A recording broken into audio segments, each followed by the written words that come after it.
Bonjour et bienvenue pour le tuto du sweat, pull ou t-shirt Chavavite.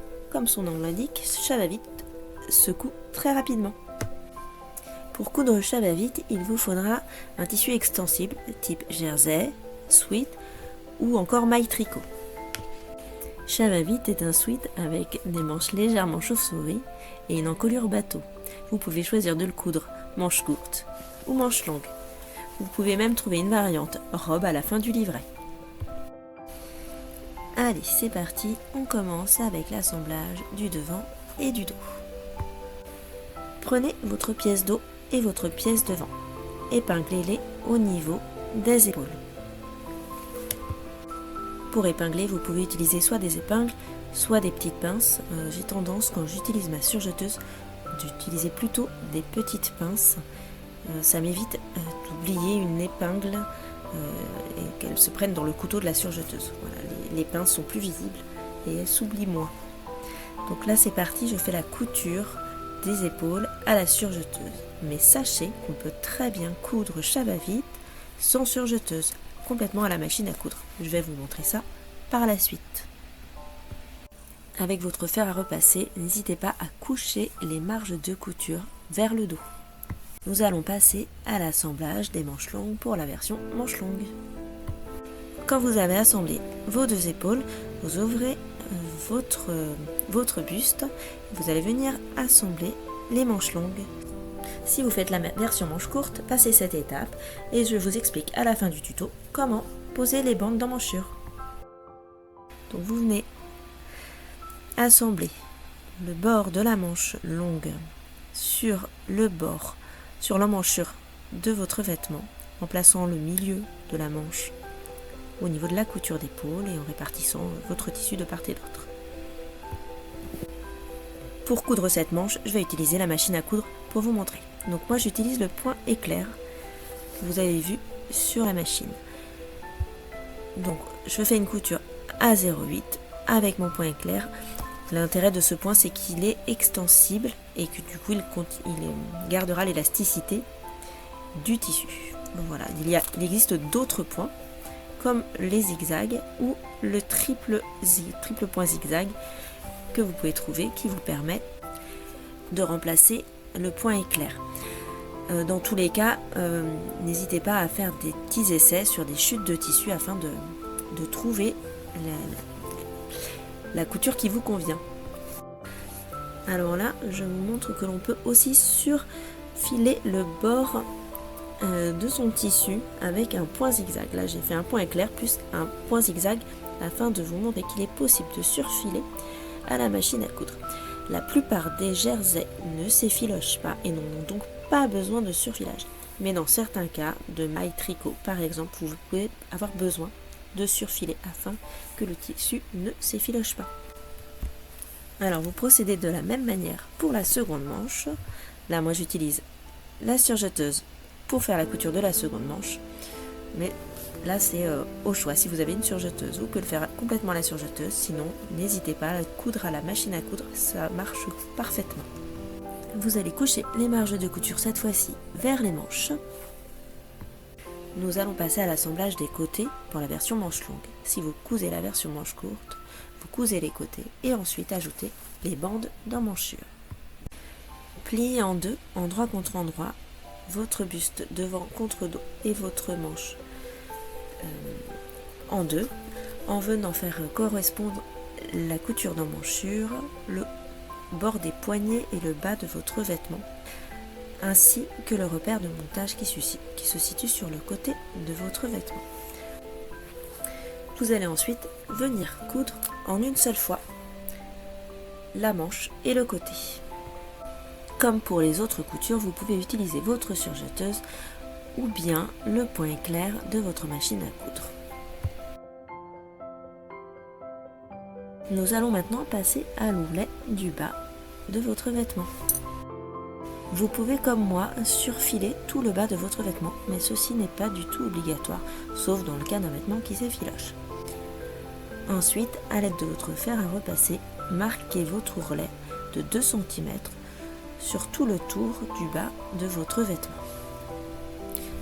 et placez quelques épingles de manière régulière. Si votre tissu est épais, au niveau des coutures côté, vous pouvez couper légèrement la marge de couture afin de la plier une dans un sens, une dans l'autre. Et comme ça limitera les épaisseurs à ce niveau. Mais encore une fois, ce n'est pas obligatoire. Pour faire la finition de votre ourlet, vous pouvez utiliser une aiguille double comme celle-ci. Donc, elle se place sur votre machine à la place de l'aiguille habituelle. Comme il y a une double aiguille, il vous faudra un fil de canette en bas et 2 fils en haut. Donc vous pouvez ajouter un deuxième fil, soit comme pour ma machine, j'ai un support supplémentaire directement pour mettre un deuxième fil. Sinon, vous pouvez ajouter un support supplémentaire qui se pose à côté de n'importe quelle machine. Ou alors, dans le cas où vous n'auriez aucun support, vous pouvez poser votre bobine dans un bocal ou dans un bol à côté. C'est moins pratique, mais ça fonctionne. Ensuite, vous passez vos 2 fils dans le chemin de votre machine et enfilez un fil dans chaque aiguille. La couture à l'aiguille double se fait sur l'endroit de votre ouvrage. Afin de prendre un bon repère, moi je positionne mon ouvrage sur l'envers, je regarde le repère sur le bord de ma machine afin que mes aiguilles doubles arrivent au bord de mon ourlet. Ensuite, je reviens positionner mon tissu à l'endroit, je prends mon repère et c'est parti, je démarre ma couture à l'aiguille double. On ne le voit pas sur la vidéo, mais comme pour une couture simple, faites un point d'arrêt, un aller-retour au début de votre couture et un point d'arrêt, aller-retour à la fin de votre couture.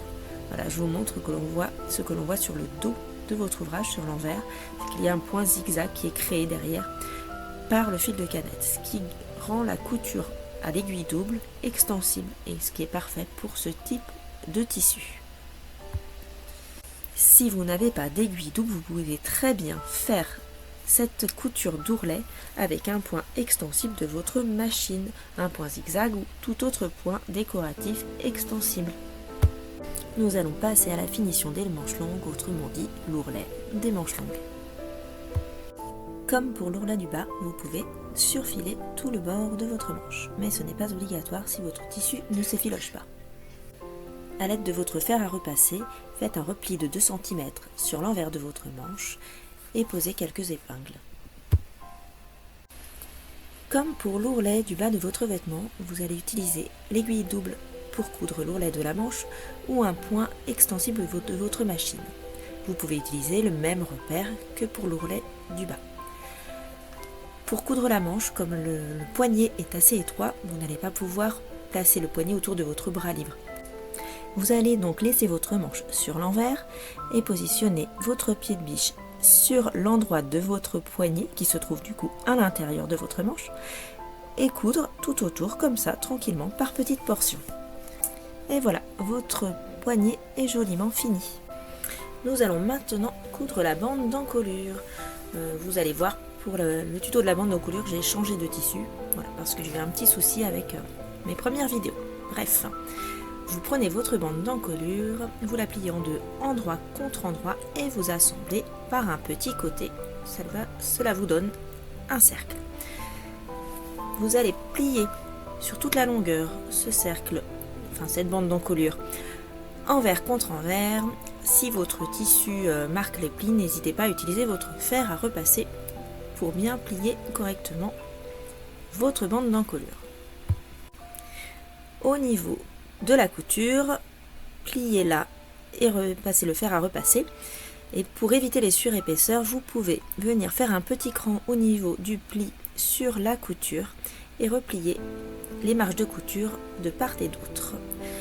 Et repasser de nouveau pour bien mettre en place. Vous allez prendre 4 repères sur votre bande d'encolure. Vous allez la diviser en 4 parties en fait. Le premier repère, c'est la couture. Ensuite, le repère du milieu et les repères de quart que vous venez positionner en rapprochant les 2 repères couture et milieu. Les deux milieux en fait. Vous allez faire la même chose sur votre encolure. C'est-à-dire que vous allez placer un repère milieu devant, un repère milieu dos, et en venant ensuite rapprocher le repère milieu devant et milieu dos, vous allez trouver les repères côtés qui seront pas tout à fait au niveau des coutures d'épaule. Les repères côtés seront plutôt sur l'encolure devant, un petit peu décalé des coutures d'épaule. Venez épingler votre bande d'encolure sur l'endroit de votre buste en alignant les bords francs ensemble. Vous allez placer la couture qui se trouve au niveau de la bande d'encolure sur le repère de milieu dos. Ensuite, le repère de devant de l'encolure sur le milieu devant. Et puis les repères d'écart sur les milieux côtés. Votre bande d'encolure est légèrement plus courte que l'encolure, c'est normal. Vous allez passer à la couture, soit à l'aide de votre surjeteuse, soit avec un point extensible de votre machine à coudre. Commencez doucement la couture et dès que votre couture est commencée, vous allez étirer un petit peu la bande d'encolure afin que la longueur s'adapte exactement à la longueur de votre encolure. Comme la bande est un peu plus courte, on tire légèrement dessus. Mais il ne faut pas tirer trop, en fait vous tirez sur la bande d'encolure mais pas sur l'encolure. Vous voyez ? Donc on tire légèrement afin que que la bande s'aligne avec l'encolure. Donc on recommence entre chaque repère. Voilà, on tient le repère, dès qu'on s'approche, on peut enlever son épingle et on continue. On étire tout doucement son tissu, on met bien à plat et on coud tranquillement jusqu'à avoir fait le tour de son encolure. Voilà, vous passez un petit coup de fer pour bien aplatir les marges de couture vers le bas de votre vêtement. Au besoin, vous pouvez faire une surpiqûre pour maintenir cette marge de couture. C'est expliqué dans le livret. En fait, il s'agit de faire une surpiqûre juste en dessous de la ligne de couture, là je vous montre, pour maintenir en fait la marge de couture en dessous. Donc cette surpiqûre se fait soit avec l'aiguille double ou un point extensible de votre machine. Voilà, alors si vous cousez la version manche courte de Chavavite, en fait il n'y aura pas donc de pièces manches, mais des bandes d'emmanchure qui se pose de la même manière que la bande d'encolure. Tout d'abord, vous fermez la bande endroit contre endroit en cousant par un petit côté, puis vous venez la plier en deux à l'aide de votre fer à repasser et marquer les 4 repères milieu, milieu, quart, quart. Au niveau de l'emmanchure, la couture côté et la couture épaule représentent les repères milieu. Il vous suffit juste de repérer l'écart. Comme pour la bande d'encolure, vous allez épingler sur l'endroit de votre vêtement la bande d'emmanchure en venant faire correspondre les repères et en alignant les bords francs. Pour être plus discret, la couture de la bande d'emmanchure se trouve au niveau de la couture côté de votre vêtement qui sera sous le bras. Voilà, vous pouvez vous faire plaisir en vous cousant de nombreux Chavavite. Vous avez vu, ça va très vite. Dans le livret, vous pouvez aussi trouver une variante pour doubler votre Chavavite et aussi une variante pour en faire une robe, comme vous pouvez voir là tout de suite sur la vidéo. Et voilà, nous arrivons à la fin de ce tuto. S'il vous a plu, n'hésitez pas à mettre un petit pouce ou un cœur ou encore un commentaire en dessous de ce tuto. Ça aide la marque à se faire connaître. Et moi, ça me permet de savoir quels sont les contenus qui vous plaisent le plus afin de vous proposer des choses que vous aimez. Je vous souhaite une belle journée, après-midi, soirée, où que vous soyez et à très bientôt. Bonne couture!